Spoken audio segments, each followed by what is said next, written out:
Welcome back to my YouTube family. तो दोस्तों आज मैं आप लोगों के लिए लेकर आई हूँ ड्रामा सीरियल यानी कि एपिसोड नंबर 17 का मज़ेदार सा रिव्यू। तो दोस्तों जब ज़रबाब आकर अपनी फैमिली को किरण के हालात के बारे में बताता है कि उनके पास अब कुछ भी नहीं रहा, सब कुछ जो है चोर लूट कर ले गए हैं, घर को बिल्कुल खाली कर गए हैं। ये बातें सुनकर जो ज़रबाब की अम्मी हैं वो थोड़ी शक में मुब्तला हो जाती है। वो सोचने पर मजबूर हो जाती है कि ये सारा ड्रामा आखिर इन दोनों माँ बेटी का अब है क्या।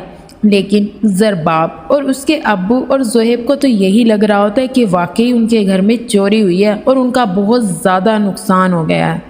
यहाँ पर ज़रबाब अपनी अम्मी और अब्बू को कहता है, मुझे लगता है कि आप लोगों को उनकी तरफ जाना चाहिए, आपके मिलने से शायद उनकी जो तकलीफ़ है वो थोड़ी कम हो जाए। लेकिन यहाँ पर ज़ोहेब की अम्मी कहती है, ज़ोहेब को जाने की ज़रूरत नहीं है, मैं और तुम्हारे अब्बू चले जाएंगे और अफसोस करके आ जाएंगे। लेकिन ज़रबाब कहता है, मुझे नहीं लगता, मुझे लगता है कि नवीन और ज़ोहेब को भी जाना चाहिए, आखिर हमारी अब उनसे रिश्तेदारी है। किरण बहुत ज़्यादा परेशान थी और आंटी तो ख़ास तौर पर, उनके पास कुछ भी नहीं बचा, सब कुछ उनका लुट गया है। जैसे ही ज़ोहेब का अब्बू ये बात सुनता है तो वो ज़रबाब से पूछता है कि बेटा कितनी अमाउंट थी जो चोर ले गए। तो वो बताते 6-7 करोड़ के करीब थी और कुछ जेवरात थे, सब कुछ ले गए और घर का कीमती सामान भी। ये सारी बातें सुनकर ज़रबाब की अम्मी तो थोड़ी परेशान हो जाती है और वो इसलिए बोलती है कि मैं ज़्यादा नौकरों के हक़ में नहीं हूँ। अब किरण ने जो एक खान सामा रख लिया है, मुझे तो इसकी भी फ़िक्र लगी रहती है, पता नहीं कौन है, कहाँ से उठ के आया है। लेकिन ज़ोहेब जो है वो अपनी अम्मी को कहता है, अम्मी आप परेशान हो। ज़रबाब कहता है, अम्मी ज़ोहेब बिल्कुल ठीक कह रहा है, आपको परेशान होने की ज़रूरत नहीं है, मैंने इसकी अच्छी तरह छानबीन कर ली थी, शरीफ इंसान है। तो दूसरी तरफ किरण अपनी अम्मी से बार बार लड़ रही होती है और एक ही बात का ताना दे रही होती है कि तुम्हारे बेटे ने तो मुझे डुबो दिया, मेरी रकम लेके उसको चोरों के हाथों से लुटा दिया, अब मैं क्या करूँगी। सोचा था अच्छी खासे कारोबार कर लेगा, कुछ पैसे आएंगे तो इस जगह पे ही तुम लोगों को कोई अच्छा सा घर लेके दे दूँगी, कम से कम मेरी इज़्ज़त तो मेरे ससुराल में बनी रहेगी और मेरी जो हकीकत और सच्चाई है वो उनके सामने कभी ना आए। लेकिन अब क्या कर सकती हूँ, सारा पैसा तेरे बेटे ने लुटा दिया। जबकि किरण की अम्मी को ये बात सुनकर गुस्सा आ जाता है। वो अपनी बेटी से कहती है, बस भी कर दो, क्या हो गया तुम्हें, कब से आई हो तो एक ही बात का ताना दिए जा रही हो। आखिरकार उजाला की भी तो ज़मीन थी, लेकिन उसने तो एक बार भी कुछ नहीं कहा। तुम्हें अपने पैसों की फ़िक्र हो रही है और इस बात की फ़िक्र नहीं है कि तुम्हारा भाई खैर खैरियत से घर वापस आ गया। लेकिन किरण तो इंतहाई खुद गर्ज लड़की है। तो दूसरी तरफ जो है उजाला की नानी और हलीमा उजाला से सख्त नाराज़ होते हैं, सिर्फ इस वजह से कि उजाला उनसे बग़ैर पूछे अपनी ज़मीन के जो कागजात है वो बख्तियार को जाकर दे देती है कि भाई आप इसे बेचकर बाहर जाने की तैयारी करें। लेकिन उसकी नानी और हलीमा को इस बात का बिल्कुल भी अंदाज़ा नहीं होता कि उजाला से ऐसी हिमाकत की तवक्का भी की जा सकती है। लेकिन उजाला कहती है, नानी जान आप ही बताएं कि बख्तियार भाई ने हमेशा मेरा साथ दिया है, मुमानी जान के इतने एहसानात हैं, क्या मैं इतना भी नहीं कर सकती। लेकिन उसकी नानी को इसकी ये बात बिल्कुल पसंद नहीं आती और उससे नाराज़ होकर चली जाती है। तो दूसरी तरफ ज़रबाब की फैमिली जो है किरण लोगों के घर आई होती है, उनके घर अफसोस करने के लिए। वो सब लोग आपस में बातें कर रहे होते हैं। ज़रबाब की फैमिली जो है किरण की अम्मी को कह रहे होते हैं कि इतनी रकम की क्या ज़रूरत थी कि आप लोग उसे घर में रखे, बैंक में भी तो रखवा सकते थे ना। लेकिन अब वो झूठ पे झूठ ही बोल रहे हैं कि भाई हमने अपनी फैक्ट्री बेची थी तो उसका जो पैसा मिला था वो घर ले आए थे नया कारोबार स्टार्ट करने के लिए। लेकिन हमें क्या पता था घर के मुलाजिमीन ही चोरों के साथ मिले हुए हैं, उन्होंने ही साजिश रचा कर हमारा सब कुछ ले गए, कुछ भी घर में नहीं छोड़ा, हमें बिल्कुल कंगला कर गए।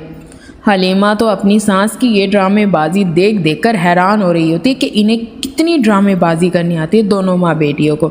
यहाँ तक कि ज़रबाब की अम्मी और फ़ायज़ा भी उनकी बातें सुन सुनकर तशवीश में मुब्तला हो जाती हैं कि हमें यकीन नहीं आ रहा जो ये कह रही हैं वो सच है या झूठ। लेकिन ज़रबाब का अब्बू ज़रबाब और ज़ोहेब बहुत अफसोस कर रहे होते हैं और बख्तियार से पूछ रहे होते हैं, बेटा तुम्हें हमसे ज़िक्र करना चाहिए था, अगर तुम्हारी फैक्ट्री या कारोबार लॉस में जा रहा है तो हम तुम्हारी हेल्प करते, चलो हमसे नहीं ज़रबाब से तो इस बात का जिक्र किया होता। तो अचानक से वहाँ पर उजाला चाय लेकर आ जाती है, सबको चाय सर्व करती है। जैसे ही जोहेब का अबू चाय पीता है उसे चाय पसंद आती है और वो उजाला की तारीफ़ करने लग जाते हैं। लेकिन किसी को भी जोहेब के अलावा और ज़रबाब के अलावा उजाला की तारीफ़ें पसंद नहीं आ रही होती। लेकिन जोहेब का अबू बिल्कुल भी चुप नहीं करता, उसके दिल में जो आ रहा होता है वो उजाला के लिए बोल रहा होता है। यहाँ तक कि बख्तियार भी उजाला की तारीफ़ करने लग जाता है कि उजाला में हर तरह की क्वालिटी है, ये बहुत अच्छी लड़की है। जब ये बात उसके घर वाले सुनते हैं तो मुस्कुरा जाते हैं, क्योंकि उन्हें वाकई उजाला एक शरीफ और इनोसेंट सी लड़की लगती है। तो यहाँ पर जो है किरण की अम्मी अपने ड्रामे शुरू कर देती है। लेकिन अब हो क्या सकता है, इनके ड्रामेबाजी में तो ज़रबाब की पूरी फैमिली जो है वो आ ही चुकी है, अब कुछ नहीं हो सकता। हाँ, किरण जो है वो ड्रामे पे ड्रामे कर रही होती है और अपने लुट जाने का अफसोस मना रहे होते हैं कि हमारे हाथ में कुछ नहीं रहा। तो दूसरी तरफ जो है उजाला अपनी बहन हलीमा के साथ खड़ी होती है, चोरी चोरी नज़रों से जो है जोहेब उजाला की तरफ देख रहा होता है। ज़रबाब की बड़ी बहन फ़ाइज़ा अपनी अम्मी को ये कह रही होती है, अम्मी कम अज़ कम आपको उनसे अच्छी तरह इन्वेस्टिगेशन करनी चाहिए थी। आखिर इतना पैसा उन्होंने घर में रखा, भाभी का भी तो हिस्सा होगा, सब कुछ उन्होंने लुटा दिया, अब भाभी का हिस्सा तो उसे नहीं मिलेगा। वैसे तो बड़ी शो ऑफ करते फिरते हैं कि उनके पास इतनी दौलत है, इतना पैसा है, लेकिन अब उन्होंने एकदम से ये इशू खड़ा कर दिया कि उनके घर में चोरी हो गई है, कुछ भी नहीं बचा। अम्मी मुझे तो कुछ ना कुछ गड़बड़ लगती है। यहाँ पर जो है नवीन भी अपनी अम्मी को यही कहती है कि अम्मी जो फ़ाइज़ा बाजी कह रही हैं मुझे भी ऐसा लगता है, कुछ ना कुछ तो है, कोई ना कोई बात तो है जो वो हमसे छुपा रहे हैं। लेकिन यहाँ पर जो है जोहेब की अम्मी समझदारी की बात करती है कि मुझे क्या ज़रूरत है उनके बारे में पूछने की कि उनकी दौलत और रुपया पैसा कितना है। तो दूसरी तरफ जो है यहाँ पर बख्तियार की दादी उसे बार बार कह रही होती है कि तुमने उजाला का एक प्लॉट था वो भी बेचकर सारे पैसे डुबो दिए, अब इस लड़की की शादी कैसे करूँगी। सब लोग वहाँ पर बैठे होते हैं। तो यहाँ पर बख्तियार अपनी दादी के सामने हाथ जोड़ने लग जाते हैं कि मुझसे गलती हो गई, मुझे क्या पता था, मैंने तो हम सब के लिए अच्छा ख्वाब देखा था, जो हुआ गलत हुआ। तो दूसरी तरफ जो है किरण अपनी अम्मी को कहती है, दादी सही कह रही हैं, अपना बोरिया बिस्तरा यहाँ से समेटो और पुराने घर में जाने की तैयारियाँ करो। लेकिन यहाँ पर किरण की अम्मी तो जाने के लिए तैयार ही नहीं होती, कहती है मुझे तो इन आशाइशों की आदत हो गई है, मैं यहाँ से नहीं जाऊँगी, कोई ना कोई बंदोबस्त करके मुझे यहीं घर लेकर दो। सब लोग उसकी तरफ देख रहे होते हैं। तो दूसरी तरफ हलीमा अकेली लॉन में खड़ी रो रही होती है, वो भी ये घर छोड़कर नहीं जाना चाहती। उसने भी बहुत से ख्वाब देखे होते हैं अपने बच्चों के लिए, अपनी बहन के लिए, लेकिन उजाला उसे समझाती है कि बाजी ये चीज़ें जो हैं, आशाइशें जो हैं, ये आनी जानी चीज़ें हैं, इनके बारे में ज़्यादा मत सोचा करें। और मैं कमा रही हूँ ना, मेरे पास इतनी आमदन होती है कि मैं बच्चों को अच्छी तालीम भी दिलवा सकती हूँ और उनके अखराजात उठा सकती हूँ, आप परेशान ना हो। लेकिन यहाँ पर हलीमा कहती है तुम क्या क्या करोगी, मुझे तो बहुत ज़्यादा फ़िक्र हो रही है। बख्तियार ने अपनी नौकरी को भी लात मार दी।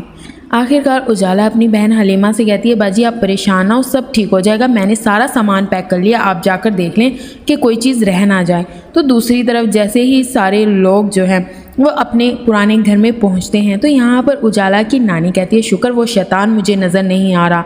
लेकिन उनकी अभी रिजवान पर नज़र नहीं पड़ी होती।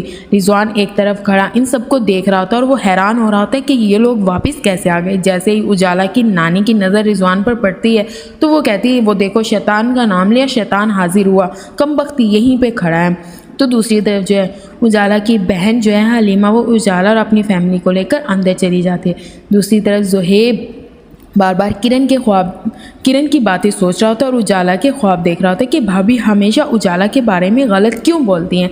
लेकिन जोहेब की फैमिली उजाला की तो बहुत तारीफ़ें कर रही होती है। वो उजाला को कॉल करता है और उसे कहता है कि कभी मेरे बारे में भी सोच लिया करो, मैं तो हर वक्त तुम्हारे बारे में सोचता हूँ। तो उजाला उसे कहती है, ठीक है, मुझे सोचने के लिए वक्त चाहिए।